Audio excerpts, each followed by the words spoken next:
மத்தேயு எழுதின சுவிசேஷம் 9ஆம் அதிகாரம் 27ஆம் வசனத்திலிருந்து 30ஆம் வசனம் வரைக்கும் இருக்கிற பகுதிகளை நாம் வாசிக்கலாம். யாராவது ஒரு சத்தமாய் வாசிக்கலாம். இயேசு அவ்விடம் விட்டு போகையில் 2 குருடர் அவர் பின்னே சென்று, தாவீதின் குமாரனே, எங்களுக்கு இரங்கும் என்று கூப்பிட்டார்கள். அவர் வீட்டிற்கு வந்த பின்பு அந்த குருடர் அவரிடத்தில் வந்தார்கள். இயேசு அவர்களை நோக்கி, இதை செய்ய எனக்கு வல்லமை உண்டென்று விசுவாசிக்கிறீர்களா என்று கேட்டார். அதற்கு அவர்கள், ஆம், விசுவாசிக்கிறோம் ஆண்டவரே என்றார்கள். அப்பொழுது அவர்களுடைய கண்களை அவர் தொட்டு, உங்கள் விசுவாசத்தின்படி உங்களுக்கு ஆக கடவது என்றார். உடனே அவர்களுடைய கண்கள் திறக்கப்பட்டது. இதை ஒருவரும் அறியாதபடிக்கு எச்சரிக்கையாய் இருங்கள் என்று இயேசு அவர்களுக்கு கண்டிப்பாய் கட்டளையிட்டார். அல்லேலூயா. கடந்த நாட்களில் நாம் இந்த வேத பகுதியில் இருக்கிற ஒரு பகுதியை, உங்கள் விசுவாசத்தின்படி உங்களுக்கு ஆக கடவது என்கிற அந்த பகுதியை வாக்குத்தத்தமாக தியானித்தோம். உங்களில் எத்தனை பேர் அந்த வாக்குத்தத்த ஆராதனைக்கு வந்திருந்தீர்களோ அவர்களுக்கு அந்த காரியம் நன்றாக தெரியும். உங்கள் விசுவாசத்தின்படி உங்களுக்கு ஆக கடவது என்று சொல்லி ஆண்டவர் இங்கே சொல்லுகிறார். அந்த வசனத்தை நாம் வாசிக்கலாம். அப்பொழுது அவர்களுடைய கண்களை அவர் தொட்டு, உங்கள் விசுவாசத்தின்படி உங்களுக்கு ஆக கடவது என்றார். ஆமென். அல்லேலூயா. நாம் வேதத்தில் நாம் பார்க்கிறோம், இந்த பகுதியில் இருக்கிற இந்த வாக்குத்தத்தத்தை குறித்து கடந்த நாட்களில் 2 முறை நான் உங்களுக்கு விசுவாசத்தின் காரியங்களை குறித்து, விசுவாச பாடத்தை குறித்து நான் உங்களோடு கூட பகிர்ந்து கொண்டேன். அல்லேலூயா. இன்றைக்கு காலையில் நாம் ஆராதனையில் நான் சொன்னேன், இந்த இவர்களுடைய விசுவாசம் எப்படிப்பட்டதாக இருந்தது அப்படின்னு சொல்லும்போது, அவர்களுடைய விசுவாசத்துக்கு ஒரு துவக்கம் இருந்தது. அந்த விசுவாசம் தொடர்ந்தேர்ச்சியான விசுவாசமாக இருந்தது. அந்த விசுவாசம் வார்த்தையின் அடிப்படையிலான விசுவாசமாக இருந்தது. அந்த விசுவாசம் ஆழமான விசுவாசமாக இருந்தது. அந்த விசுவாசம் தெளிவான உறுதியான ஒரு அறிக்கையின் அடிப்படையில் வெளிப்படுத்தப்பட்டது. அந்த விசுவாசம் தேவனுடைய கரத்தை என்ன செஞ்சது? ஆக்டிவேட் பண்ணுச்சு, செயல்படும் விசுவாசமாக மாறியது. அந்த விசுவாசம் அன்ஸ்டாப்பபிளாக, கண்ட்ரோல் பண்ண முடியாத அளவுக்கு ஒரு பெரிய தேவனுடைய நாமத்தை பிரசித்திப்படுத்துகிற ஒரு விசுவாசமாய் மாறியது. அல்லேலூயா. இப்படி நான் 7 காரியங்களை இன்றைக்கு காலையில் நான் உங்களோடு கூட பகிர்ந்து கொண்டேன். அல்லேலூயா. இன்றைக்கு நான் இந்த மாலை வேளையில் அதே பகுதியை நீங்கள் நன்றாய் கவனித்து பார்ப்பீர்கள் என்றால், இவர்களுடைய விசுவாசம் துவக்கப்பட்டதுனால அங்கே ஒன்று நடந்துச்சு. என்ன நடந்துச்சுன்னா, they prayed to God. அவர்கள் ஜெபித்தார்கள். என்ன செய்தார்கள்? தாவீதின் குமாரனே, எங்களுக்கு இரங்கும் என்று சொல்லி என்ன செய்தார்கள்? ஜெபித்தார்கள் என்று வேதத்தில் வாசிக்கிறோம். அல்லேலூயா. இந்த நாளில் விசுவாசம் ஜெபத்தை என்ன செய்யணும்? தூண்டிவிட வேண்டும். உங்களுக்கு ஒரு செய்தியை கேட்கிறீர்கள், ஒரு சாட்சியை கேட்குறீங்கன்னு வச்சுக்கிறோம். ஒரு சின்ன சாட்சியை கேட்குறீங்க. அந்த சாட்சி உங்களுக்குள்ள என்னத்தை தூண்டும்? விசுவாசத்தை தூண்டும். அந்த விசுவாசம் எதில் ரிசல்ட் ஆகணும் அப்படின்னு கேட்டால், ஜெபத்தில் என்ன செய்யணும்? ரிசல்ட் ஆகணும், ஜெபமாக மாற வேண்டும். அப்படி ஜெபமாக மாறும்போது தான் அந்த விசுவாசம் கிரியை செய்ய ஆரம்பிக்கின்றது. அல்லேலூயா. அல்லேலூயா. கிரியை இல்லாத விசுவாசம் என்னது? செத்ததாக இருக்கிறது. இயேசு எனக்கு அற்புதம் செய்கிறார்னு விசுவாசிக்கிறேன், இயேசு எனக்கு அற்புதம் செய்வார்னு விசுவாசிக்கிறேன்னு அந்த குருடர்கள் 2 பேரும் அதே இடத்துல நின்றுட்டு இருந்தாங்கன்னா என்ன நடந்திருக்காது? அற்புதம் நடந்திருக்காது. நம்ம எல்லாம் விசுவாசிக்கிறோம். இந்த குருடர்களும் விசுவாசித்தார்கள், இயேசு எனக்கு அற்புதம் செய்ய முடியும் என்று விசுவாசித்தார்கள். ஆனால் அதோடு அவர்கள் நின்று விடவில்லை. அவர்கள் தொடர்ந்து இயேசுவை பின்பற்றி சென்றார்கள். அல்லேலூயா. அவர்கள் தொடர்ந்து சில காரியங்களை செய்தார்கள். அந்த காரியங்கள் தான் அவர்கள் வாழ்க்கையில் அற்புதங்களை கொண்டு வந்தது. ஆமென்.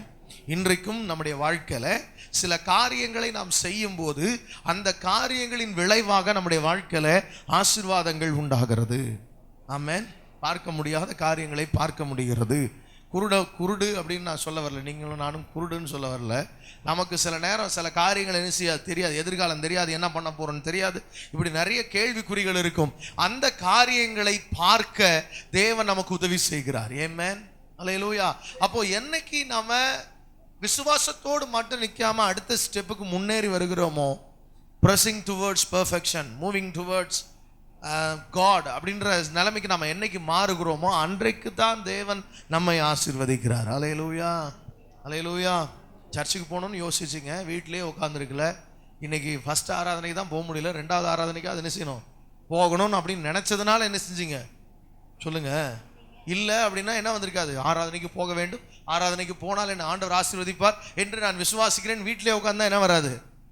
நான் சொல்றேன், உங்களுக்கு புரியுதா? அப்போ கிளம்பி என்ன செஞ்சோம்? வந்தோம், தேவனுடைய வார்த்தைகளை இப்போ கேட்டுக்கொண்டிருக்கிறோம். அதே போல தான் விசுவாசம் ஜெபம் என்கிற மிக முக்கியமான ஒரு காரியத்தை தூண்டிவிடும். ஆமென். அப்படி அது தூண்டி விடும்போது அதுக்கு நம்ம செவி கொடுக்க வேண்டும், அதை நாம் செய்ய வேண்டும், அதை நாம் பின்பற்ற வேண்டும். அப்படி செய்யும்போது தான் நாம் வெற்றிகளை பெற்றுக்கொள்ளுகிறோம். அல்லேலூயா. இவருடைய ஜெபம் எப்படிப்பட்டது அப்படின்றத நான் உங்களுக்கு சொல்ல விரும்புகிறேன். அந்த அந்த 2 குருடர்களை குறித்த அந்த சம்பவத்தில் நீங்கள் வாசித்து பார்த்தீங்கன்னா, இயேசு அவ்விடம் விட்டு போகையில் 2 குருடர் அவர் பின்னே சென்று, தாவீதின் குமாரனே எங்களுக்கு இறங்கும் என்று தமிழில் கூப்பிட்டார்கள் அப்படின்னு இருக்கு. இங்கிலீஷ் பைபிளில் நீங்கள் பார்த்தீங்கன்னா அந்த வார்த்தை எப்படி இருக்குன்னு இங்கிலீஷ் பைபிள் எடுத்து பாருங்கள். நான் நார்மலாகவே சொல்லுவேன், Tamil Bible English Bible use பண்ண தெரிஞ்சவங்க 2 பைபிளையும் எடுத்துகிட்டு வர்றது நல்லது. ஆமென். ஆண்டவர் ஆராதிக்க வரும்போது அப்படி நீங்கள் 2 எடுத்துகிட்டு வர்றதுனால தப்பு கிடையாது. இங்கிலீஷ் பைபிள் வேணும் அப்படின்னு சொன்னால் என்கிட்ட கேளுங்க, நான் உங்களுக்கு வாங்கி தரேன். அல்லேலூயா. நல்லா கவனிக்கணும். இந்த வசனத்தில் ரொம்ப அழகாக சொல்லப்பட்டிருக்குது. And when Jesus departed, 2 blind men followed him crying. என்னது crying அப்படின்னா என்னது? தமிழில் அழுகிறது, இங்கிலீஷில் கூப்பிடுறது. அதாவது கூப்பிடுறது காலிங் அப்படின்னு சொன்னாலும் என்னது தான்? கூப்பிடுறது தான். ஆனால் இந்த crying அப்படின்ற வேர்டு ஒரு ஸ்டெப் எக்ஸ்ட்ரா. என்ன அப்படின்னு கேட்டால், crying அப்படின்னா கூக்குரல் இடுதல். இயேசுவே அப்படின்னு என்ன செய்யறது? சும்மா இயேசுவே இயேசுவே இயேசு அப்படி இல்லை. நம்மளால பாதி பேர் ஜெபம் பண்ணும் போது இயேசுவை அடிச்சுடுவாங்க போல் இருக்கு. அப்படி ஜெபம் பண்ணுறான், நீர் செய்தே ஆக வேண்டும். மிரட்டல பார்த்தா எனக்கே பயம் வந்துடுது சில நேரம். நம்மளால் ஜெபத்தெல்லாம் பயங்கரமாக மிரட்டுவாங்க, ஆனால் ஒரிஜினலாக பார்த்தா ஒழுங்காக என்ன செய்யறது கிடையாது, வாழ்றது கிடையாது. ஜெபம்னு சொல்லிட்டா இயேசுவை மிரட்டு இருக்குதே. ஏ அப்பா, நம்ம வீட்டில் இருக்கிற ஒரு மாதிரி, நம்ம வீட்டு வேலைக்காரர் மாதிரி நம்மளால் நினச்சிட்டு இருக்கிறான். ஆனால் அந்த பைபிளில் எங்கேயுமே பரிசுத்தவான்கள் யாருமே நம்ம ஆண்டவரை நம்ம ட்ரீட் பண்ணுற மாதிரி சீப்பாக என்ன செஞ்சதே இல்லை, ட்ரீட் பண்ணதே கிடையாது. வெரி ப்ரெஷியஸ் காட், நம்முடைய தேவன் மதிப்புக்குரிய கனத்துக்குரிய தெய்வம். ஆமென். இங்கே பாருங்க, அவங்க என்ன பண்ணுறாங்க? they desperately cried. ஒரு டிரான்ஸ்லேஷன்ல இருக்குது, they were desperate. அவங்க ஆண்டவரே தாவீதின் குமாரனே எனக்கு இறங்கும் என்று சொல்லி என்ன செய்தார்கள்? கூக்குரல் இடுகிறார்கள், கதறுகிறார்கள். ஆமென். அல்லேலூயா. சொல்லுங்க. இது என்ன அப்படின்னா, ஜெபம் என்பது, நான் ஆராதனை நேரத்தில் நான் சொன்னேன், சில பேர் உம்மை நேசிக்கிறேன் உம்மை அப்படின்னு பாட்டு பாடும்போது நீங்கள் தான் எனக்கு எல்லாம், நீங்கள் தான் எனக்கு உமக்காக உமக்காக அப்படி பாடினா அதை விட கொடுமை எதுவுமே கிடையாது. அல்லேலூயா. சில நேரம் அப்படியே தூங்கிக்கிட்டே என்ன செய்வோம் பாடும். அது வந்து ஏர்னஸ்ட் வர்ஷிப் கிடையாது. அதாவது உள்ளத்தின் ஆழத்திலிருந்து உண்மையாய் தேடுதல். ஆண்டவர் சொல்றாரு, தம்மை நோக்கி கூப்பிடுகிற யாவருக்கும் அப்படின்னு சொன்னோன்னா, கூப்பிடுறவங்க யாவருக்குன்னு சொன்னா நம்ம எல்லாரும் தான் கூப்பிடுறாங்க அப்படின்றவனா உடனே சொல்றாரு, உண்மையாய் தம்மை நோக்கி கூப்பிட. ஆண்டவர் ரொம்ப ஜாக்கிரதையான ஆள். உண்மை நோக்கி கூப்பிடுகிற யாவருக்குன்னா சும்மாவே நம்மளால என்ன செய்வான்? கூப்பிடுவோம். அப்புறம் சொல்றாரு, எப்பா இந்த பாரு, சும்மா வாயில இல்ல, இப்படி கூப்பிடணும், உள்ளத்தின் ஆழத்துல இருந்து உண்மையாய் தம்மை நோக்கி கூப்பிடுகிற யாவருக்கும் அவர் எப்படி இருக்கிறாரா? சமீபமா இருக்கிற தேவன். அல்லேலூயா.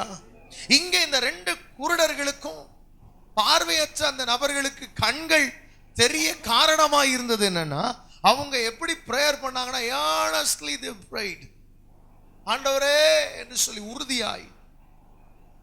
நம்ம ஜெபம் வந்து ஒரு தேவையினால உண்மையாய் நம்ம நெருக்கப்படும் போது ஒரு ஜெபம் பண்ணுவோம் பாருங்க, கண்ணீர்லாம் வரும். என்னெல்லாம் வரும் சொல்லுங்க? சாதாரணமாக ஜெபிக்கும் போது எல்லா நேரத்துலையும் கண்ணீர் வராது. உண்மையா என்னைக்காவது ஒரு நாள் ரொம்ப பாதிக்கப்பட்டிருப்போம். எப்படி பாதிக்கப்பட்டிருப்போம் சொல்லுங்க? எல்லா நேரம் அழுதா ஜெபம் பண்ணுறோம் சொல்லுங்க? எல்லா நேரமும் ஆண்டவரே அப்படியா? அதில் எல்லா நேரத்திலும் அழுத ஆராதிக்கிறோம் இல்லை. சில நேரம் பார்த்தீங்கன்னா நம்ம பேக்ரவுண்டில் ஏதோ ஒன்று டெரராக நடந்திருக்கும். என்ன நடந்திருக்கும்? அந்த டெரராக நடந்தது எங்கே வந்து ரிஃப்ளெக்ட் ஆகும்? ஜெபத்தில் வந்து ரிஃப்ளெக்ட் ஆகும். அல்லது ஏதோ ஒரு நன்மை ஆண்டவர் என்ன செஞ்சிருப்பார், அது எங்கே ரிஃப்ளெக்ட் ஆகும்? ஆராதனையில் ரிஃப்ளெக்ட் ஆகும். என்னைக்கோ ஒரு நாள் ஆண்டவர் செய்த நன்மை திடீர்னு நமக்கு ஞாபகத்தில் வந்துடும். ஐயோ, அப்படி இருந்த என்ன இப்படி வச்சிருக்காரு, எப்படி இருந்த என்ன இப்படி மாற்றிட்டாரே அப்படின்னு நினைக்கும் போது என்ன வரும்? தானா அழுக வரும். அல்லேலூயா. ஆண்டவர் சொல்றாரு, உன் வாழ்க்கையில என்னைக்கு நீ உண்மையா என்ன நினைச்சு கூப்பிடுறியோ, உண்மையான ஜெபம், earnest prayer. அவர்கள் 2 பேருக்கும் கண்கள் இல்லை. நல்லா கவனிங்க. அந்த காலத்துல 120 பேருக்கு கண் தெரியாதான். ஒரு 200 வருஷத்துக்கு முன்னாடி 100 பேர் இருந்தா, நம்ம தமிழ்நாடு, இந்தியா, இந்த இஸ்ரேல் இந்த பகுதியெல்லாம் 120 பேருக்கு கண்ணு தெரியாதான். இயேசு காலத்துல எத்தனை பேருக்கு கண்ணு தெரியாம இருந்தாங்களும் தெரியல. அந்த அந்த அவங்க ஓரியண்டல் டைமில் பார்த்தீங்கன்னா புழுதி அதிகம். அந்த டஸ்ட்டு கண்ணில் பட்டு கண் கைகள்லாம் சுத்தமாக இருக்காமல் கண்ணில் பட்டு அப்படி கூட வாங்கலாம் சில பேர். சில பேர் பார்த்திங்கன்னா அந்த சூரிய கதிர்கள் அந்த பகுதியில் ரொம்ப டைரெக்டாக அடிக்குமா. அந்த கதிர்களை நம்மளுங்க காலையில் வேலைக்கு போகிறேன், அதுக்கு போகிறேன், இதுக்கு போகிறேன்னு சூரியனை பார்த்து அந்த கண்கள் என்ன செஞ்சிடும்? இருள் அடைந்து விடும். ஏதோ ஒரு காரணத்தில் இவங்க 2 பேரும் கண்டு போயிடுச்சு. ஒருவேளை பிறவியிலிருந்து என்ன செஞ்சுருந்துருக்கலாம்? பிறவியிலிருந்தே ஒருத்தன் பிறந்தா, குருடா பிறந்தா என்ன சொல்லுவான் தெரியுமா? அந்த ஊரில் சாபம் பிடிச்ச வேண்டாம், இவன் அவங்க அப்பன் ஆத்தா சாபத்தெல்லாம் எங்கே வாங்கி வச்சிருக்கான், இவன் வாங்கி வச்சிருக்கான், அப்படித்தான் சொல்லுவாங்க. இவர்கள் எப்படி குருடார்களோ தெரியாது. ஆனால் இன்னைக்கு ஒரு தீர்மானம் பண்ணிட்டாங்க அவங்களுக்குள்ள வந்த விசுவாசம், நான் கதற போகிறேன் இயேசுவை நோக்கி, எனக்கு ஒரு அற்புதம் வேணும். ஹல்லேலூயா. இஃப் யூ ப்ரே earnestly, நீங்கள் ஜெபத்தில் உறுதியாய் தேவ சமூகத்தில் பாரத்தோடு வாஞ்சியோடு விருப்பத்தோடு, ஆண்டவரே எனக்கு நீங்க செஞ்சே ஆகணும்னு விடாப்பிடியாய் நீங்கள் கேட்கும்போது கண்டிப்பாய் நிச்சயமாய் தேவன் உங்கள் வாழ்க்கையில் அற்புதங்களை செய்ய போகிறார். அல்லேலூயா. அந்த வசனம் ரொம்ப அழகா சொல்லப்பட்டிருக்கிறது. 2 blind men followed him crying. அந்த cry அப்படின்னு இல்லை, என்னன்னு இருக்குது? crying அப்படின்னா என்ன அர்த்தம்? கூப்பிட்டு கொண்டே போனார்கள். என்ன பண்ணே கொண்டே போனார்கள் சொல்லுங்க. தமிழில் அந்த பகுதி தமிழில் கொஞ்சம் வித்தியாசமாக இருக்குது. என்ன இருக்குது? எங்களுக்கு இறங்கும் என்று கூப்பிட்டார்கள்னு இருக்குது. ஆனால் ஒரிஜினலாக அப்படி இல்லை. அவருக்கு பின்னே சென்று கூப்பிட்டு கொண்டே போனார்கள். ஆமென். அல்லேலூயா. நம்ம கூப்பிடுவோம், கூப்பிட்டு கொண்டே இருக்க மாட்டோம். என்ன பண்ண மாட்டோம் சொல்லுங்கள். நம்மெல்லாம் எப்படி ஜெபிப்போம்? ஜெபித்த பின்பு விட்டுரு அப்படின்ற மாதிரி இருப்போம். ஆனால் இயேசு சொல்கிறாரு, அவர் இயேசு சொல்லி கொடுத்த பாடங்களை நீங்கள் இன்னைக்கு பாஸ்டருங்க சொல்லி கொடுக்குற பாடங்கள்லாம் கொஞ்சம் கஷ்டமாக இருக்குது. இயேசு சொல்லி கொடுத்த பாடத்துக்கும் பாஸ்டர் சொல்லி கொடுக்குற பாடத்துக்கும் என்ன இருக்குது? இன்னைக்கு முரண்பாடு இருக்கிறது. எனக்கு புரியல என்னன்ட்டு. இன்னைக்கு கேட்டால் நம்ம புதிய ஏற்பாடு காலத்தில் இருக்கிறோம், இயேசு காலத்தை தாண்டி வந்துட்டோம் அப்படின்றாங்க. என்னது? இயேசுவை பழைய வாத்தியார் ஆக்கிறாங்க போல் இருக்கு. இன்னும் கொஞ்ச நாள் விட்டா அவர் பழைய வாத்தியாருங்க, புது வாத்தியார் பவுலை பாருங்க, புது வாத்தியார் என்ன பாருங்க அப்படின்றாங்க.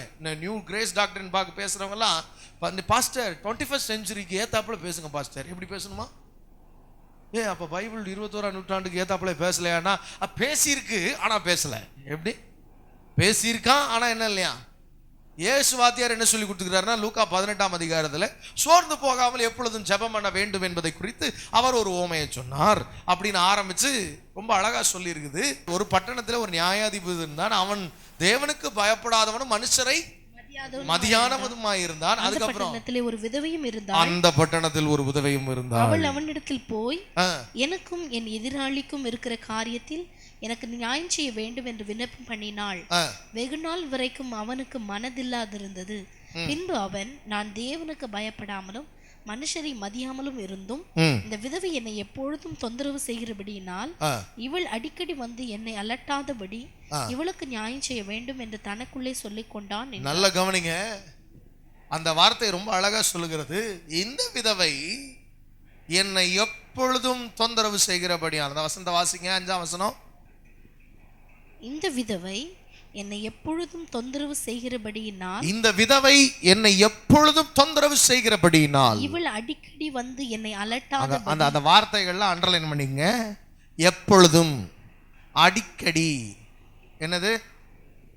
எப்பொழுதும், அடிக்கடி. என்ன செய்தாள்? தொந்தரவு செய்தாள், அலட்டினாள். என்ன செஞ்சார்? ஒரிஜினலா சிம்சோனை தெளிலால் என்ன செஞ்சான் இருக்கு? தொந்தரவு பண்ணா அலட்டுனான் இருக்கு.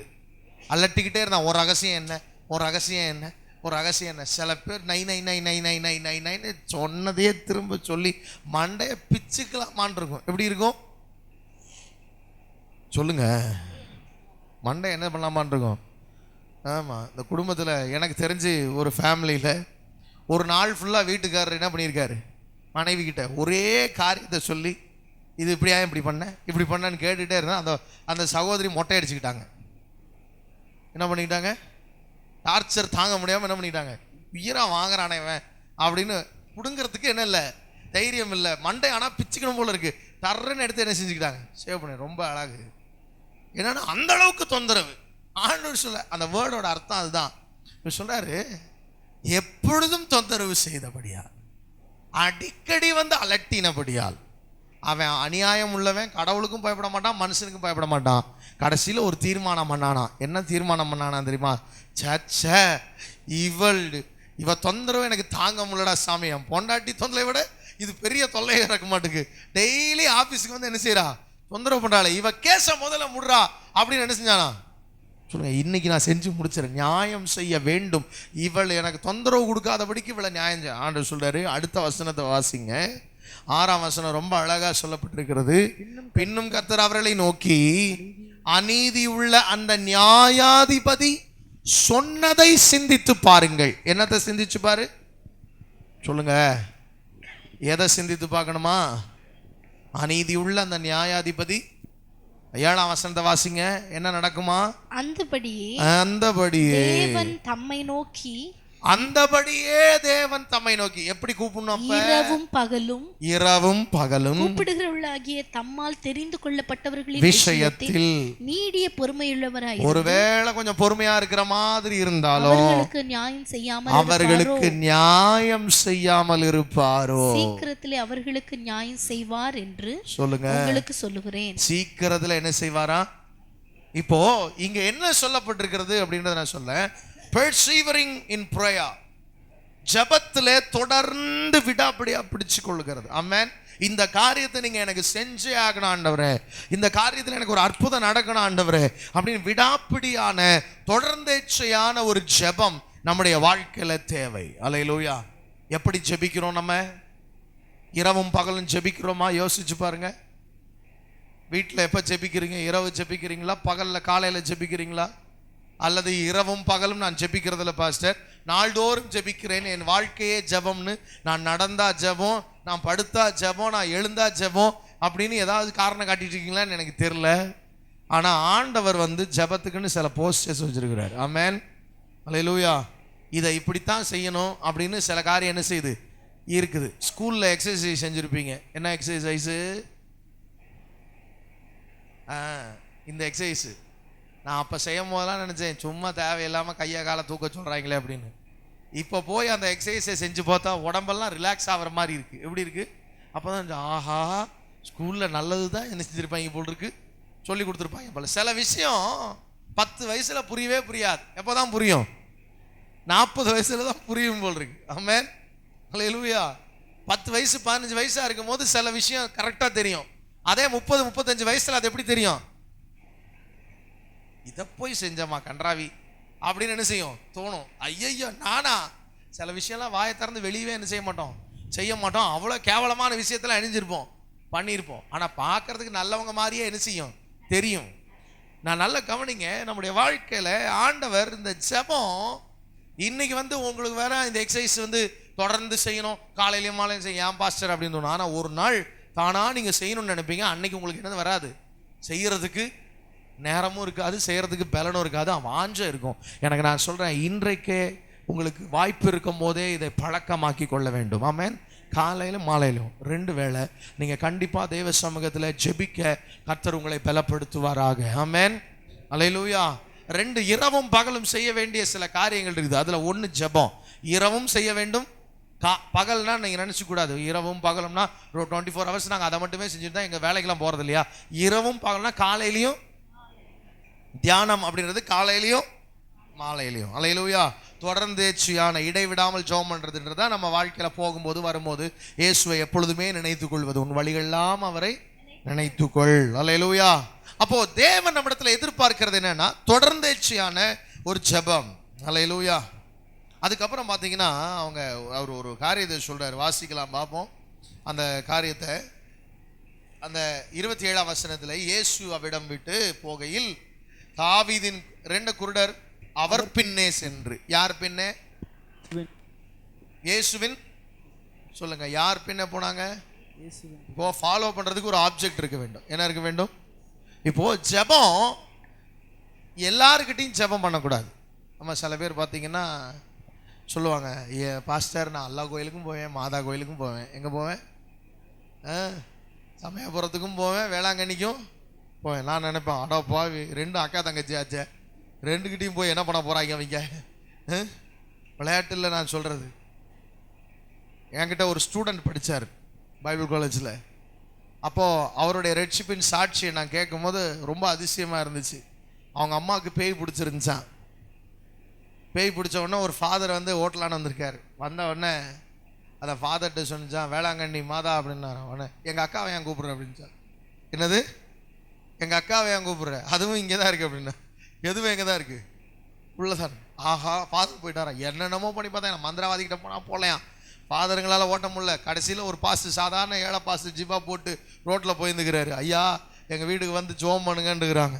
இவர் உள்ளே வந்தவொடனே இயேசுவின் நாமத்தில் ஐயோ நான் போயிடுறேன்னு என்ன செஞ்சிருச்சான், அலறி அடித்து ஓடி போச்சான். அப்போ தான் அவங்களுக்கு புரிஞ்சுதான் என்னது, ஆஹா நம்ம இவ்வளோ காலம் என்ன வச்சுருக்கோம், ஏமாந்து போயிருந்துருக்கோம், மணியை உருட்டுறேன் அப்படின்னு சொல்லி எல்லாம் நம்மளால் என்ன பண்ணிட்டுருக்கேன், மணியை உருட்டுறேன்டா அந்த ஜபத்தை சொல்கிறேன், இந்த ஜபத்தை சொல்கிறேன், எல்லா ஜபத்தையும் சொல்கிறேன்னு கட்சியில் நரகத்துக்கு போய் சேர்ந்துடப்படாது.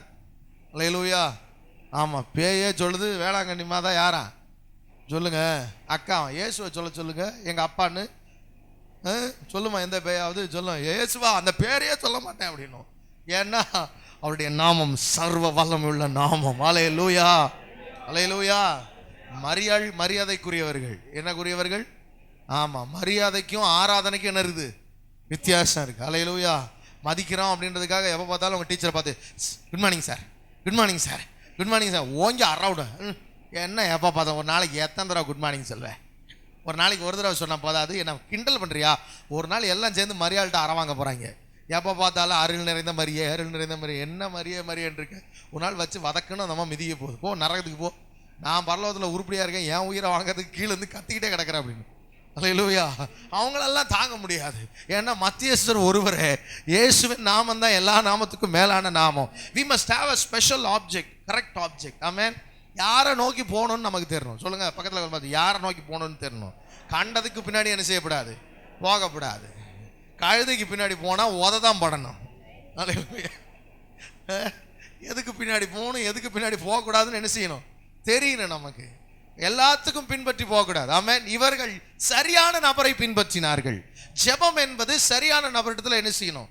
யாப்பேஸ் ஜெபத்தை நீங்க பார்த்தீங்கன்னா ரொம்ப அழகா இருக்கும். 1 4 10 எடுத்து வாசிச்சு பார்க்கலாம். யாப்பேஸ் இஸ்ரவேலின் தேவனை நோக்கி, அவன் கரெக்டா சொல்றது, அந்த வசனம் ரொம்ப அழகா இருக்குது. யாப்பேஸ் இஸ்ரவேலின் தேவனை நோக்கி, இஸ்ரவேலின் தேவனை நோக்கி, தேவரீர் என்னை ஆசீர்வதித்து. போதும். அவனுக்கு யார்கிட்ட ஜெபிக்கணும்னு தெரியும், ஆப்ஜெக்ட் தெரியும். ஆமென். இயேசு சொல்லி கொடுத்தாரு. என்ன ஜெபிக்கணும்னு சொன்னாரு? பரமண்டலங்களில் இருக்கிற எங்கள் பிதாவே. என்னன்னு ஜெபிக்கணும்? பிதாவேன்னு ஜெபிக்கணும். அம்மாவே என்ன செய்யக்கூடாது, ஜெபிக்க கூடாது. இன்னைக்கு பாதி பேர் என்னன்னா ஜெபம் பண்ணிட்டு இருக்கான், அம்மான்னு ஜெபம் பண்ணிட்டு இருக்கிறான். உலகத்தில் கிறிஸ்தவங்கள் லிஸ்ட்டில் பாதி பேர் அவனை வரப்போ எல்லாத்தையும் தூக்கிடணும். அதெல்லாம் என்ன கிடையாது, ஒரிஜினல் கிறிஸ்டியானிட்டியே கிடையாது. ஆனால் மாய்மாலமான கிறிஸ்தவம் இன்னைக்கு உலகத்தில் பரவி கிடக்கிறது. உங்கள் ஜெபமும் என் ஜெபமும் சரியான நபரை நோக்கி பார்க்க வேண்டும். ஆமென். சில பேர் என்கிட்ட கேட்டிருக்கிறாங்க, அம்மா இல்லாமலாம் புள்ள வந்துச்சு. நான் ஒரு சின்ன எக்ஸாம்பிள் சொல்கிறேன். உங்களுக்கு திடீர்னு வயிற்று வலி, என்னது பயங்கரமான வயிற்று வலி, தாங்க முடியல. நைட்டு 12 மணிக்கு வயிறு வலி தாங்க முடியல. நீங்கள் டாக்டர் வீட்டுக்கு போகணும். போகிறதுக்கு ஆட்டோக்காரரை வயிறு வலி தாங்க முடியல, என்னது வயிறு வலி தாங்க முடியல, தயவு செய்து ஒரு டாக்டர், ஸ்பெஷல் டாக்டர் சொல்லி அவங்க வீட்டுக்கு என்ன கூட்டு போங்க. அது இங்கேருந்து ஒரு 6 கிலோமீட்டர் 7 கிலோமீட்டர் தள்ளி இருக்குது. எத்தனை கிலோமீட்டர் தள்ளி இருக்குது? 6-7 கிலோமீட்டர் தள்ளி இருக்குது. ஆட்டோக்காரன்ட்டு சொல்கிறீங்க. ஆட்டோக்காரர் சொல்கிறாரு, நீங்கள் ரொம்ப கஷ்டப்படுறீங்க, அடுத்த தெருவில் டாக்டரோட அம்மா இருக்கிறாங்க. யார் இருக்கா? டாக்டரோட. டாக்டரே சுகமாக்குவானா? டாக்டரை பெற்ற அம்மா உங்களை நல்லா என்ன செய்யும், சுகமாக்கும். இந்த டாக்டர் அம்மா கிட்ட போவோம் அப்படின்னு சொன்னால் நீங்கள் என்ன செய்வீங்க? அந்த ஆட்டோக்காரனை, யோ உனக்கு பைத்தியமாக பிடிச்சிருக்கு, என்னை சாகடிக்கலான்னு பார்க்குறியா, டாக்டரோட அம்மாட்ட கொடுத்து யோசிச்சு பாருங்க. டாக்டர் எம்பிபிஎஸ் படிச்சிருக்க, டாக்டர் அம்மா, டாக்டரோட அம்மானவனே நீங்கள் டாக்டர் அம்மா நினைச்சக்கூடாது. டாக்டரை பெத்த அம்மா. என்ன பெத்த அம்மா? டாக்டரை பெத்த அம்மாவுக்கு என்ன இருக்குமா அப்படி சொல்ல முடியுமா? இன்னைக்கு உலகத்தில் இப்படி தான் சொல்லி திரிகிறாங்க. நல்லா கவனிங்க, பாலை குடிக்கலாம், பாத்திரத்தை குடிக்க முடியாது. என்ன செய்யலாம்? டம்ளரை கடிச்சு தின்னீங்கன்னா பைத்தியம்னு அர்த்தம். இன்னைக்கு பாதி பேர் டம்ளர் தான் கடிச்சு தின்னுட்டு இருக்காங்க. என்னன்னு கேட்டால் அந்த டம்ளரில் என்ன வந்துச்சான்? பால் பால் எவ்வளோ நல்லது, அப்போ பால் டம்ளர் பால் சொம்பு எவ்வளோ நல்லதாக இருக்கும். ஏய், என்ன நினச்சிட்டு இருக்கிறாங்கன்னு தெரில. அல்லேலூயா. சில பேர் சொல்லுவாங்க, மகனுக்கே அவ்வளோ மருந்து கொடுத்து இதெல்லாம் சரி பண்ண தெரியும்னா மகனோட அம்மா எவ்வளோ, ஆமாம் இவ்வளோ பவர்ஃபுல். நான் சொல்கிறேன், அவன் பாட்டிக்கிட்ட போகலாம், பேசாமல் யார்கிட்ட போகலாம்? அந்த அம்மாவை பெற்ற பாட்டி எவ்வளோ பவர்ஃபுல்லாக இருக்கும் அப்படின்னு பார்த்தீங்கன்னா கடைசியில் ஏவாள்கிட்ட போய் நின்றோம். அந்த அம்மா கடைசியில் எங்கே மாட்டிக்கிச்சு? ஆமாம், பாம்பு கிட்ட மாட்டின ஏவாள்கிட்ட தான் போய் நிற்கணும். அண்ணன் ஏவாளுக்காக ஜெபி, ஏவாளே எங்களை காப்பாற்றும் அப்படின்னு தான் என்ன செய்யணும்? ஜெபிக்கணும். அம்மா அம்மானு போனீங்கன்னா கடைசியில் எங்கே தான் போகணும்? ஏவாள் பாட்டிக்கிட்ட தான் போய் ஜெபிக்கணும். அது சொல்ல, ஏமா நானே ஏமாந்த பாட்டி, நீ என்கிட்ட வந்திருக்க, நீ என்ன தான் செய்ய போகிற?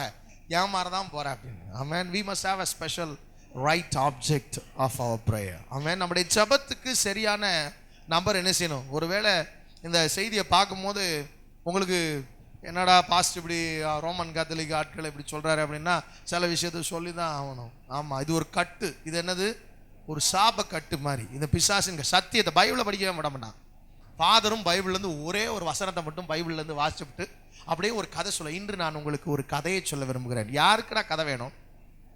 கதை கேட்கறதுக்கு தென்கட்சிக்கோ சாமிநாதன் கேட்டால் சூப்பர் கதையாக சொல்லுவார். நீ பிளேடு போடுற கதையை கேட்கறதுக்கு என்ன கேட்டுட்டு போகலாம்? நல்ல கதையை அவர்கிட்ட என்ன செஞ்சுட்டு போகலாம்? கதையை விடுறதுக்கு உலகத்தில் நிறைய பேர் சர்ச்சில் புல்பிட்டில் வசனத்தை பேசியான்னா எதை பேசிகிட்டு இருக்கிறாங்க? கதையை பேசிட்டு திரிகிறாங்க இன்னைக்கு. அல்லேலூயா. நான் சொல்கிறேன், உங்களுக்கு புரியுதா? நான் ஒரு நாள் கேட்டேன், இன்றைய செய்தி அப்படின்னு சொல்லிட்டு ஒரு கதை, ஒரு டாபிக் சொல்லிட்டு உடனே ஒரு கதை, ஒரு ஸ்டோரி சொல்ல உடனே எல்லாரும் அப்படியே 5 நிமிஷத்தில் முடிஞ்சு போயிடும். 5 நிமிஷத்தில் இவங்க என்ன செய்தி கேட்டாங்க, அந்த கதையை பாதி பேருக்கு என்ன செய்யாது, ஞாபகத்தில் இருக்காது. என்ன ஃபாதர் என்னமோ சொன்னார், திருப்பலி முடிந்தது. திருப்பலியில் என்னையா பலியாக்கிவிட்டேயா சாமி அப்படின்ற மாதிரி தான். ஆமென். திருப்பலி ஏற்கனவே இயேசு முடிச்சுட்டார் 2000 வருஷத்துக்கு முன்னாடியே. ஆமென். தன்னையே என்ன செஞ்சுட்டாரு? பலியாக கொடுத்துட்டார். நீ எதுக்கு திரும்ப வாரம் பலி வைக்கிறேன்னு எனக்கு தெரியவே மாட்டேங்குது. ஆமென். ஆண்டவர் சொல்றாரு, நான் உங்களுக்காக என்னைய ஒப்பு கொடுத்துறேன். நீ யாரை நோக்கி பார்க்கணும்? வசனத்தை நோக்கி பார்க்கணும்.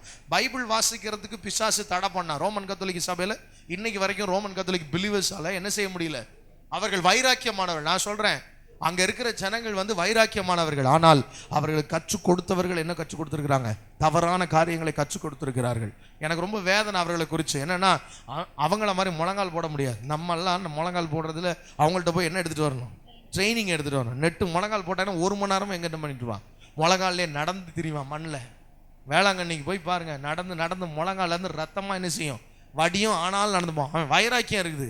ஆனால் எங்கே இருக்குன்னா சரியான நபர் மேலே இல்லை. ஆண்டவர் சொல்றாரு, நீ வெட்டி வைராக்கியத்தை வச்சுக்கிட்டு இருக்கிற. என்ன வச்சுட்டு இருக்கிற? உன்னுடைய வைராக்கியம். ஆண்டவர் அவங்க மேலே இன்னும் இறக்கம் உள்ளவராக இருக்கு. நான் நேசிக்கிறேன் அவங்கள, ஆனால் அவங்க பண்ணுற தப்பை நான் நேசிக்கல. ஆமென். அல்லேலூயா. I love Roman Catholic believers.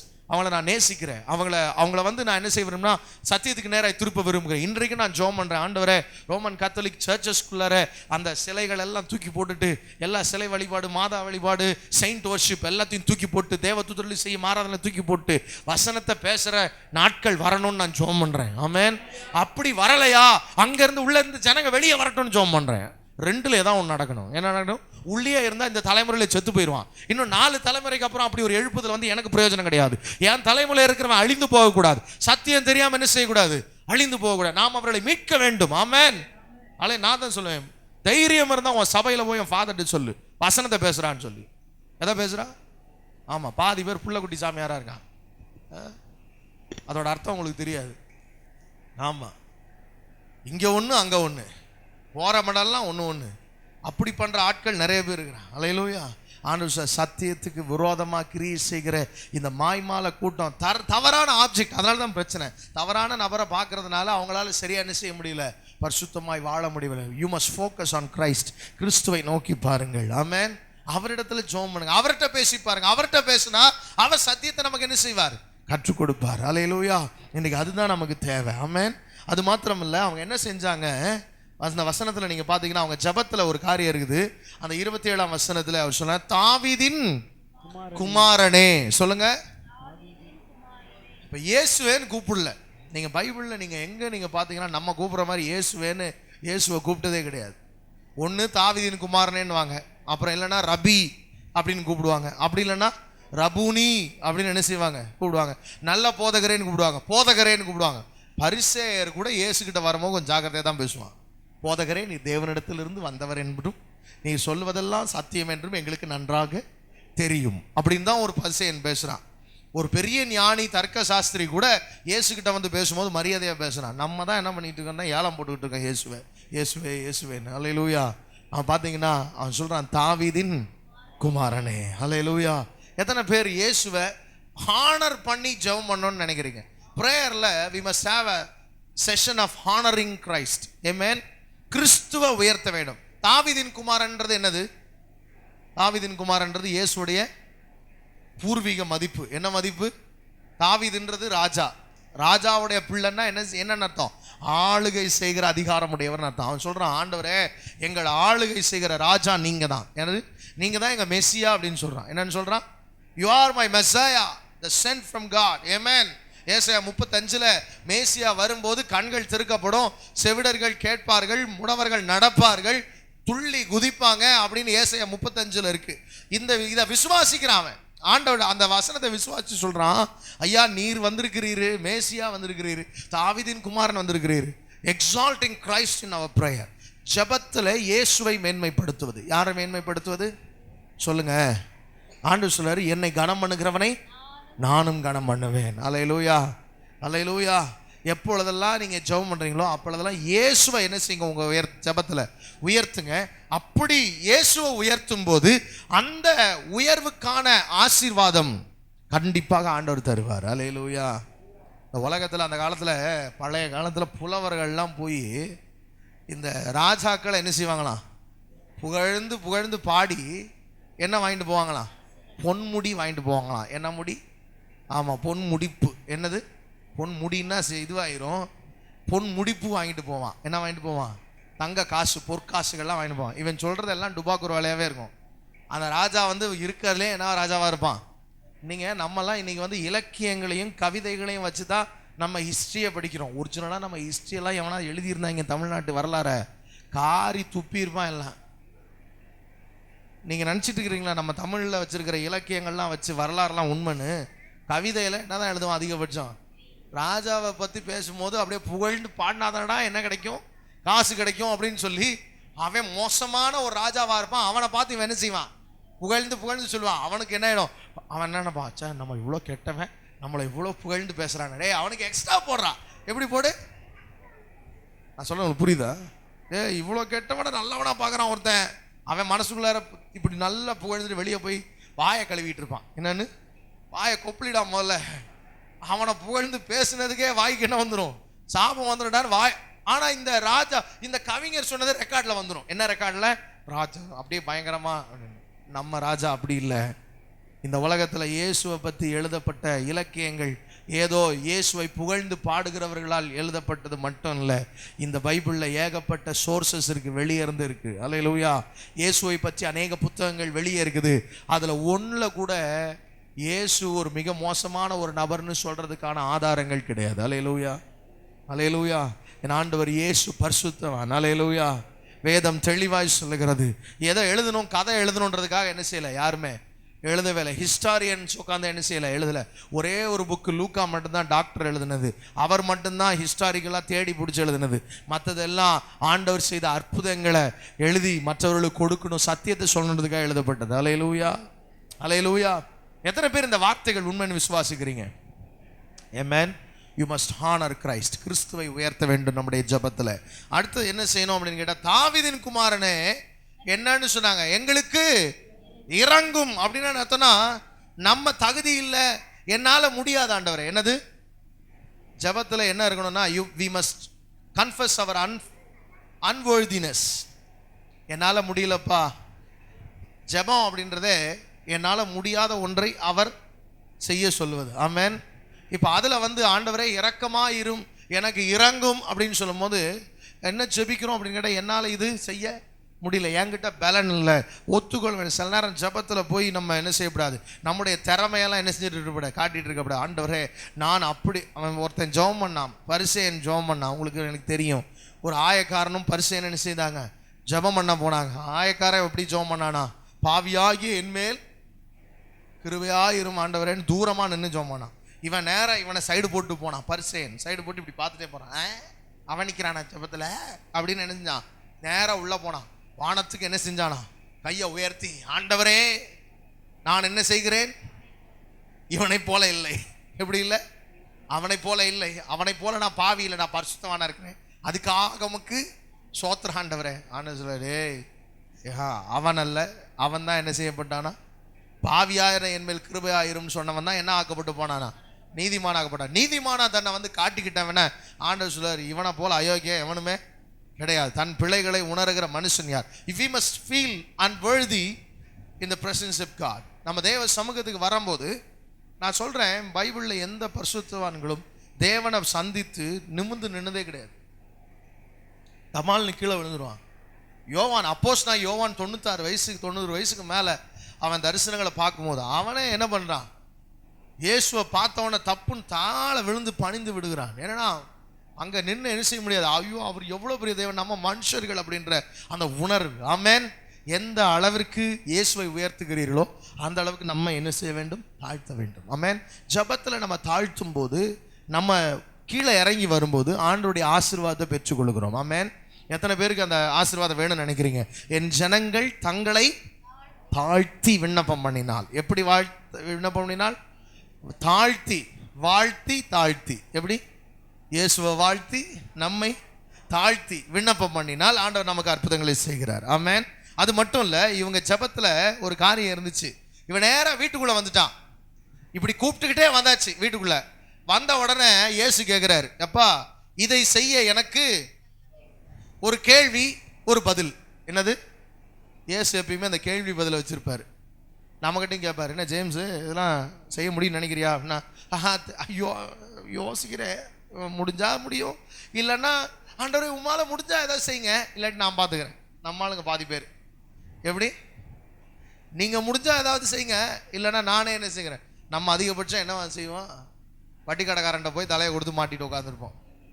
அவ்வளோதான் நம்மளால் முடிஞ்சது. இதை என்னால் முடிஞ்சது அப்படின்றத செய்கிறதுக்கு நான் எத்தனையோ நாள் முயற்சி பண்ணி பார்த்துட்டேன். அப்படியே கடைசி வரைக்கும் கழுத பிடிப்பேன். இந்த 5 லட்ச ரூபா தானே, நம்மளால் கடன் வாங்க முடியாதா? அந்த 5 லட்ச ரூபாயை கடன் வாங்கிட்டோம்னா அந்த இடத்த கையில், நம்ம கையில் கண்ட்ரோலில் எடுத்துடலாமே அப்படின்னு எவ்வளவோ வரும். 5 லட்ச ரூபா கொடுக்குறதுக்கு ஆள் இல்லைன்னு நினைக்கிறீங்களா? எனக்கு கடனாக கேட்டால் கொடுத்துருவாங்க. பாஸ்டர் கேட்குறாரு, பாவம் ஊழியத்து தானே கேட்குறாரு அப்படின்னு. ஆனால் ஆண்டவர் சொல்லிட்டாரு, you never under estimate my capability. நான் ஒவ்வொரு தடவை அப்படி நினைக்கும் போது ஆண்டவர் அப்படி ஏறி நின்று மண்டை மேலே கால் வைக்கிற மாதிரியே இருக்கும். அடி மூடு, கீழே உட்காரு, என்ன நீ என்ன செய்கிற? கேவலப்படுத்துகிற, என்ன நீ மட்டுப்படுத்துகிற. நான் சொல்லிட்டேன் ஆண்டவர்கிட்ட, 15 லட்ச ரூபா வேஸ்ட் ஆனாலும் நான் என்ன செய்ய மாட்டேன்? கவலைப்பட மாட்டேன். ஆனால் 5 லட்ச ரூபா கடன் வாங்க மாட்டேன். ஏன்னா என் ஆண்டவர் அந்த 5 லட்ச ரூபாயோட பெரிய ஆண்டவர். ஆமென். அல்லேலூயா. கடன் வாங்கி நான் ஒன்று செய்கிறத விட கடன் வாங்காமல் பேசாமல் நினைச்சுக்கிறேன், ஒரு ஓரத்தில் நின்றுக்கிறோம். யோசிச்சு பாருங்க, தேவன் நம்ம இடத்துல அவர் பெரியவராக இருக்கிறார். ஆமென். அல்லேலூயா. அவருடைய மேன்மை. இப்போ நான் வந்து என்னை தாழ்த்தி, ஆண்டவரே இது என்னால் முடியாதுன்னு எனக்கு தெரியும், ஆனால் என் தேவனால முடியும், அது வரைக்கும் நான் காத்திருப்பேன், சிறுமையை அனுபவிப்பேன். அவர் சொல்லாரு, என்னால் முடியுமா? அவன் சொல்றான், ஆம் விசுவாசிக்கிறோம் ஆண்டவரே, உம்மால எங்கள் கண்களை திறக்க முடியும். You must give right answers.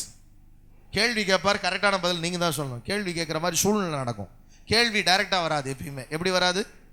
ஆமாம், கேள்வி இயேசு நேராக வந்து, மகளே இந்த சோதனை நீ தாங்குவியா அப்படிலாம் கேட்க மாட்டார். சோதனை அனுப்பி வச்சுட்டு பார்த்துக்கிட்டு இருப்பார், என் பிள்ளை என்ன சொல்லுது. நம்ம பதில் என்ன சொல்லுமா? ஏன் இயேசுக்கு கண்ணு இருந்தா இதெல்லாம் நடந்திருக்குமா அப்படின்னு சொல்ல, இயேசு கண்ணா இல்லை, இரு பேசிக்கிறேன் அப்படின்னு 2 ரிவிட்டை சேர்த்து அனுப்புவார். என்னது? நம்ம வாழ்க்கையில் வர்ற ரிவிட்டெல்லாம் இப்படி தான் வருது. எதையாவது ஒன்று பேசி ஆண்டவர்கிட்ட நம்ம நினைக்கிறோம், இயேசு என்ன கிழிச்சிருவாரா, இயேசு என்ன கொண்டுடுவாரா. திடீர்னு ஒரு நாள் சாவு வந்து நிற்கும் போது தெரியும் நம்ம ஆளுக்கு என்ன, ஐயோ அன்னைக்கு வயிற்றால போகுது, அது ஆச்சு இதாச்சு, ஐயோ போச்சே, வயிற்றுல வாயில் அடிச்சுக்கிட்டு என்ன பண்ணுறது? ஐயோ ஆண்டவரே எனக்கு உயிரை கொடுங்க. ஆண்டவர் சொல்ல, நீ தான் கேட்ட, அப்போ என்ன கொண்டு விடுவாரான்னு கேட்டில்ல, சொல்லுங்க. அல்லேலூயா. ஆண்டவர்கிட்ட பேசும்போது சரியான வார்த்தைகளை பேசுங்க. எப்படி பேசுங்க? சில நேரம் அப்படியே கோபமாக டெஸ்பரேட்டாக வானத்தில் கையை நோட்டிக்கிட்டு அப்படியே இப்படிலாம் பேசக்கூடாது. ஆண்டவர் சொல்றாரு, நீ யார்கிட்ட பேசுகிறன்னா சர்வ வல்லவர்கிட்ட பேசுகிற. ஆமென். அவர் உன் வார்த்தைகள் எல்லாத்தையும் கணக்கில் எடுக்கிறவர். என்ன எடுக்கிறவர்? உன் வாயிலேருந்து பிறக்கிற ஒவ்வொரு சொல்லையும் அது வெளியே வர்றதுக்கு முன்னாடி இங்கே இருக்குமே இருதயத்தில், நீங்க நினைக்கிறீங்க வாயை திறந்து பேசினா தானே மனசுல நினைச்சிட்டு போறேன்னு. உள்ள இருக்கும் போதே ரெக்கார்ட்ல போயிடும். எங்க போயிடும்? ரெக்கார்ட்ல ஏத்துக்கிட்டாருன்னா முடிஞ்சிச்சு. Be careful. அதனால தான் பழைய ஏற்பாட்டில் சொல்லப்படுது, கர்த்தருடைய சமூகத்தில் உன் வாயில பதறி என்ன செய்யாத, பேசாத. ஐயோ சர்வ வல்லவருக்கு முன்னாடி தெரியாம பேசிட்டேன்னு சொல்லாத. அது எல்லாவற்றையும் அவர் அக்கௌண்ட்ல எடுத்துக்கிட்டு கணக்கு கேட்பாராம். ஆமென். இந்த 2 குருடர்களும் ரொம்ப ஜாக்கிரதையான ஆட்கள். இதை செய்ய எனக்கு வல்லமை உண்டு என்று நீங்கள் விசுவாசிக்கிறீர்களான்னு கேட்ட உடனே அவன் சொல்றான், ஆம் விசுவாசிக்கிறோம். அல்லேலூயா. ஆம் ஆண்டவரே, என்ன செய்யறோம், நாங்க விசுவாசிக்கிறோம் அப்படின்னு சொன்னாங்க. அல்லேலூயா. நடந்த சம்பவம் என்ன தெரியுமா? வாசிக்கலாம். அடுத்த காரியம் என்ன நடந்துச்சு பாருங்க. உடனே அவர்களுடைய கண்கள் திறக்கப்பட்டது. அல்லேலூயா. இந்த காரியத்தை நீங்களும் செஞ்சீங்கன்னா, உங்க ஜெப வாழ்க்கையில இதை பேட்டர்னா மாத்திக்கிட்டீங்கன்னா, உடனே கண்கள் திறக்கப்படும். உடனே சில காரியங்கள் நம்முடைய வாழ்க்கையில நடக்கும். சொல்லுங்க, என்ன நடக்கும்? உடனே நடக்கணுமா? அப்ப சரியான இந்த ஸ்டெப்ஸ் என்ன செய்யணும்? ஃபாலோ பண்ணணும். இந்த 6 ஸ்டெப்ஸ்ல போனீங்கன்னா 7வது ஸ்டெப்பு விக்டரி. என்னது? என்னென்ன 6 ஸ்டெப்பு சொன்னேன்? Ernest prayer. என்ன ஜெபம்? Ernest prayer. விடாப்பிடியான, உறுதியான, மனப்பூர்வமான ஒரு ஜெபம். 2வது தொடர்ந்தேச்சியான ஜெபம், தொடர்ந்து தேவ சமூகத்தில் ஜெபிப்பது. 3வது you must have a definite object in prayer. இயேசுவை நோக்கி சரியா ஜெபிக்கிறது, பிதாவை நோக்கி ஜெபிப்பது. 4வது இயேசுவை கனப்படுத்தி, மகிமைப்படுத்தி, உயர்த்தி ஜெபிப்பது. அதுக்கப்புறம் நம்மை தாழ்த்தி ஜெபிப்பது. என்ன ஜெபிப்பது? நம்மை தாழ்த்தி ஜெபிப்பது. 6வது சரியான காரியங்களை ஜெபத்தில் பேசுவது, சரியான வார்த்தைகளை பேசுவது. உன் ஜெபத்தில் அலப்பாதன்னு ஆண்டவர் சொல்லியிருக்காரு. என்ன செய்யாதன்னு இருக்காரு? சொல்லுங்க. நீ தேவ சமூகத்தில் ஜெபிக்கும் போது என்ன செய்யாத? அலப்பாத. கண்டதையும் என்ன செய்யாத? பேசாத. ஜெபிக்கிறதுக்கு முன்னாடி பிளான் பண்ணிட்டு ஜெபம் பண்ணு. சொல்லுங்க, பக்கத்தில் இருக்கிற சொல்லுங்க, பிளான் பண்ணி ஜெபிக்கணும். இல்லைன்னா என்ன செஞ்சிடும்? சிக்கலாயிரும். என்ன ஜெபிக்க போறோம்னு வார்த்தை என்ன செய்யணும்? சேர்த்து கோத்து என்ன செய்யணும்? அப்படியே வள்ளுன்னு என்ன செய்யக்கூடாது? ஜெபிக்க கூடாது. நல்லா பிளான் பண்ணி என்ன செய்யுங்க? ஜெபம் பண்ணுங்க. என்ன வார்த்தை பேச போறோம்? நானும் ஆரம்ப நாட்களில் ஊழியத்தில் என்ன ஜெபிக்கணும்னு யாராவது சொல்லிடுவாங்கன்னு தோணுச்சுன்னா என்னென்ன வார்த்தை ஜெபிக்கணும்னு என்ன செய்வேன்? அப்படியே மனசில் யோசிச்சு வச்சுக்குவேன். இப்படி எல்லாம் என்ன செய்யணும்? இப்படி ஜெபத்தை ஆரம்பிக்கணும். செய்தியை ஆரம்பிக்கும் போது பிளான் பண்ணுவேன். இப்படி செய்தியை ஆரம்பிக்கணும், இப்படி என்ன செய்யணும், அதை முடிக்கணும். ஸ்டார்ட்டில் ஒரு சம்பவம் சொல்லணும், முடியும் போது ஒரு சம்பவம் சொல்லணும். அந்த காலெல்லாம் மலையேறி போச்சு. இப்போல்லாம் சம்பவங்கள் சொல்லாமலே செய்தி என்ன செஞ்சுட்டு இருக்கு? ஆமாம், கதை விடுற காலெல்லாம் முடிஞ்சு போச்சு. ஆமென். இப்போ வார்த்தையை பேசுறதுக்கு என்ன இருக்க மாட்டேங்குது? நேரம் பத்த மாட்டேங்குது. அல்லேலூயா. வார்த்தையில் அதிகமாக கவனத்தை செலுத்துங்க. உங்கள் வாழ்க்கையில் ஆண்டவர் அதிக கவனத்தை செலுத்துவார். ஆமென். அல்லேலூயா. உங்களை தேவன் உயர்த்துவார். ஆமென். உங்கள் ஜெபத்துக்கு ஒரு நாளும் பதில் வராமல் போகாது. உடனே உங்கள் வாழ்க்கையில் வெற்றி கிடைக்கும். ஆமென். ஆண்டவர் சொல்றாரு, உங்கள் விசுவாசத்தின்படி உங்களுக்கு என்ன செய்ய கிடவது? சொல்லுங்க. நான் கெட்டுதான் போவேன் அப்படின்னு நீங்கள் விசுவாசிச்சிங்கன்னா, நான் நல்லா இருப்பேன் ஆண்டவருக்குள்ள விசுவாசிச்சிங்கன்னா, நீங்கள் சுகமாக இருப்பீங்கன்னு விசுவாசிச்சிங்கன்னா, ஆமாம், கர்த்தருக்குள்ள நான் பரிசுத்தமாக இருப்பேன் விசுவாசிச்சிங்கன்னா, உங்கள் விசுவாசத்தின்படியே உங்களுக்கு ஆக கிடவது. நாம் எல்லாம் முழங்கால் படிட்டு ஆண்டவரை நோக்கி பார்க்க போகிறோம். அன்பின் பரலோக பிதாவே, வானத்துக்கும் பூமிக்கும் ஆண்டவராக இருக்கிறவரே, இந்த மாலை வேளையில் நம்முடைய சமூகத்தில் வருகிறோம்.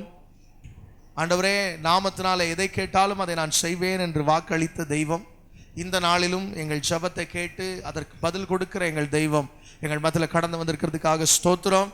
அப்பா, நம்முடைய பிள்ளைகளை நான் மனதார ஆசீர்வதிக்கிறேன். இந்த புதிய மாதத்தில் கர்த்தர் எங்கள் பிள்ளைகள் வாழ்க்கையில் புதிய ஆசீர்வாதங்களை, பெரிய ஆசீர்வாதங்களை தந்து ஆண்டவரை நிரப்பும்படியாக நான் ஜெபிக்கிறேன். அப்பா, ஒரு நன்மை எங்கள் பிள்ளைங்க வாழ்க்கையில் குறைவுபடக்கூடாதுப்பா. சகலவித நன்மைகளையும் சம்பூர்ணமாய் கொடுக்கிற எங்கள் தேவன் எங்கள் பிள்ளைகளை ஜெபத்தை கேட்டு அவர்கள் வாழ்க்கையில் அற்புதங்களை செய்யும்படியாக நான் ஜெபிக்கிறேன். இந்த மாதம் நம்முடைய பிள்ளைகளை ஆண்டவர் வருமானத்தை, அவருடைய குடும்பத்தை ஆசீர்வதியும், அவருடைய முயற்சிகளை ஆசீர்வதியும், எல்லா கடன்களிலிருந்து விடுதலையாக்கும் என் தேவன் ஆண்டவர் எங்கள் பிள்ளைகளுடைய மன விருப்பங்களின்படி அவர்களுக்கு தந்தருளும்படியாக நான் ஜெபிக்கிறேன். உங்கள் விசுவாசத்தின்படி உங்களுக்கு ஆக கடவுது என்று சொன்ன தெய்வம் எங்கள் பிள்ளைகளுடைய விசுவாசத்தை கனப்படுத்தி ஆசீர்வதித்து உயர்த்துவீராகப்பா. உம்முடைய கரத்தில் தாழ்த்தி வெறுமையாக்கி அர்ப்பணிக்கிறோம். இயேசு கிறிஸ்துவின் நாமத்தில் ஜெபிக்கிறோம் நல்ல பிதாவே. ஆமென். ஆமென்.